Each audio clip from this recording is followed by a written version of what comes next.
युद्ध में, क्योंकि बलि अध्यक्ष था ना। बलि तो दैत्य है, प्रहलाद के वंश का है बलि, राजा बलि। अभी आएगी आगे वामन भगवान की कथा। बलि इसी युद्ध में मारा जाता है देवताओं द्वारा। देवताओं ने अमृत पी लिया, तमाम राक्षसगण मारे जाते हैं। शुक्राचार्य के पास मृत संजीवनी विद्या थी, तो उस विद्या से बलि को उन्होंने जिला दिया है।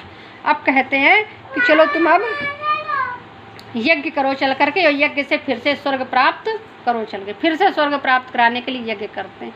देखो दैत्य इतना पुरुषार्थ करते हैं, दैत्य इतना पुरुषार्थ कर रहे हैं। प्रहलाद भी दैत्य वर्ग के थे और उन्होंने पुरुषार्थ किया। यही पुरुषार्थ है कि कर्म करते रहना है, निरंतर कर्म करते रहना है, कर्म में रहना है, खाली नहीं बैठना है। कि जहाँ खाली बैठे नहीं, कुछ हम क्रिएटिव कुछ कार्य नहीं कर रहे, कुछ इच्छा नहीं रखे। इसीलिए भगवान ने अपना रूप अनंत बनाया है कि तुम्हारा मन मुझ में लगा रहा है, तुम 1 सीढ़ी 2 सीढ़ी 3 सीढ़ी 4 सीढ़ी 5 सीढ़ी हजारों जन्म तक चढ़ते रहो और अंत तक पहुँचना फिर भी नहीं सरल है। उनका रूप इसीलिए इतना अनंत है, वो बढ़ाते जाते बढ़ाते जाते बढ़ाते जाते हैं, खींचते जाते अपना रूप। आकर्षण भी भक्तों में बढ़ता जाता है और डूबते जाते और डूबते जाते, मन भी नहीं भरता है, चढ़ते जाते हैं। 1 लोक के बाद 2 लोक के बाद कितने लोक हैं। तो पुरुषार्थ करते रहना चाहिए, कभी भी शांत हार कर नहीं बैठना चाहिए। बलि अब फिर से यज्ञ करने के लिए चल पड़ा है। शुक्राचार्य से यज्ञ करवाते हैं।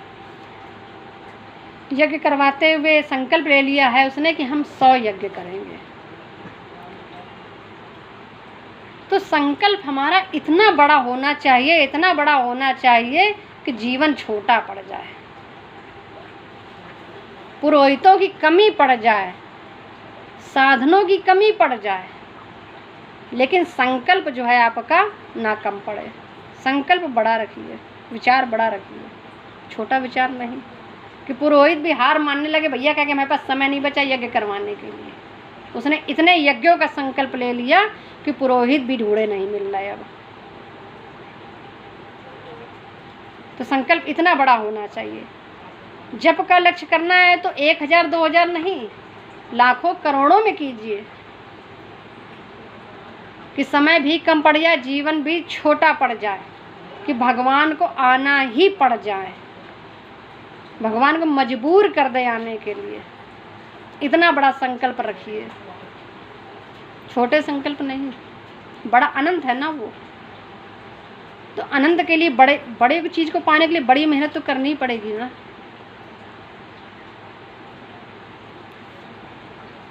भगवान जान जाते हैं। इधर अदिति माता कश्यप ऋषि की पत्नी थी। अदिति ने देखा है कि मेरे पुत्रों का स्वर्ग चला गया है। इंद्र उनके पुत्र थे। उन्होंने अपने पुत्रों की रक्षा के लिए, पुत्रों के लिए स्वर्ग की कामना से कहा है कि मुझे एक ऐसा पुत्र दीजिए जिससे कि मेरे पुत्रों को वो स्वर्ग वापस दिला सके। तो कश्यप भगवान ने जो है उनको पुंसवन व्रत बता दिया है, जो फागुन माह शुक्ल पक्ष से शुरू होता है। 12 दिन का ये व्रत होता है। इसमें केवल दूध पी करके रहा जाता है। भगवान विष्णु का पूजन होता है 1650 से पूरे 24 घंटे निरंतर पूजन भजन। 12 अक्षर मंत्र ओम नमो भगवते वासुदेवाय नमः, इसका जाप होता है। निरंतर जाप करो सच्चे मन से, तो परमात्मा निश्चय ही कोख से जन्म लेते हैं। कश्यप जी को ज्ञात हो जाता है कि अब भगवान जो है गर्भ में आएंगे हमारे यहाँ। भगवान विष्णु भगवान ने स्वयं वामन भगवान के रूप में अदिति माता के गर्भ में आते हैं, प्रकट होते हैं। उसके पश्चात वो राजा बलि के आ जाते हैं। राजा बलि बहुत बड़ा दानी था। उसकी एक विशेष गुण था, वो दानी बहुत बड़ा था। यज्ञ के साथ भाई दक्षिणा जरूर देनी पड़ती, दान जरूर करना पड़ता है, वरना यज्ञ अधूरा रहता है। कोई भी यज्ञ करो दान जरूर देना चाहिए। 99 ही यज्ञ हुए थे। भगवान पहुंच जाते हैं। राजा बलि ने संकल्प ले लिया है, कह दिया कि जो आपकी इच्छा हो वो आप मुझसे मांग ले। उनका इतना प्यारा सा छोटा सा सुंदर सा रूप है, मोहित हो जाते हैं। 12 वर्ष के भगवान वामन भगवान बन के जाते हैं। भगवान ने कहा मुझे संकल्प तो ले लिया, ठीक ऐसा है, पहले मुझे भूमि तो दो थोड़ी सी कि मैं अपनी भूमि पर आसन लगाऊं, तभी तो फिर मैं तुमसे मांगूंगा मुझे क्या चाहिए। उनका ठीक है, आप ले लो भूमि थोड़ी सी, जितनी आपको भूमि चाहिए। उनका मुझे 3 पग भूमि दे दो। उनका ठीक है, ले लीजिए। 3 पग भूमि उन्होंने दिए। शुक्राचार्य ने मना किया। शुक्राचार्य कहते हैं ये कपटी है, ये विष्णु आ गया है मांगने। बलि ने कहा है मैं इसीलिए तो यज्ञ ही कर रहा था, मैं तो इंद्र प्राप्त करने की इच्छा से यज्ञ कर रहा था, यहाँ तो साक्षात बैकुंठवासी आ गए, बैकुंठ ही आ गया पूरा उठ करके मेरे पास। अब क्या, यही मौका मिल गया है कि मैं सब कुछ अपना दान कर दूं, जब भगवान ही भिखारी बन के आ गए हैं। बड़ा अच्छा मौका उसने देख लिया कि मौका मिला है मुझे दान करने का। वामन भगवान ने एक पग से पूरी पृथ्वी नाप ली है, दूसरे पग से पूरा स्वर्ग नाप लिया है, पूरा अंतरिक्ष नाप लिया है, और उनका एक पैर वहाँ चला गया है, सत्य लोक में पहुँच गया है। ब्रह्म लोक में नहीं, ब्रह्म लोक से ऊपर सत्य लोक, जहाँ परम ब्रह्म रहते हैं। परम ब्रह्म का जो लोक है, सत्य का लोक है, यानी कि सत्य के सिवा वहाँ कुछ भी नहीं है। वो परम अनंत ब्रह्म है, ब्रह्मांड है। वो इतना व्यापक है, विशाल है, वो अनंत है और अनादि है। जिस ब्रह्मांड के बारे में पूछा करते हो ना, बाकी सारे ब्रह्मांड की तो एक सीमा है, लेकिन सत्य लोक की कोई सीमा नहीं है।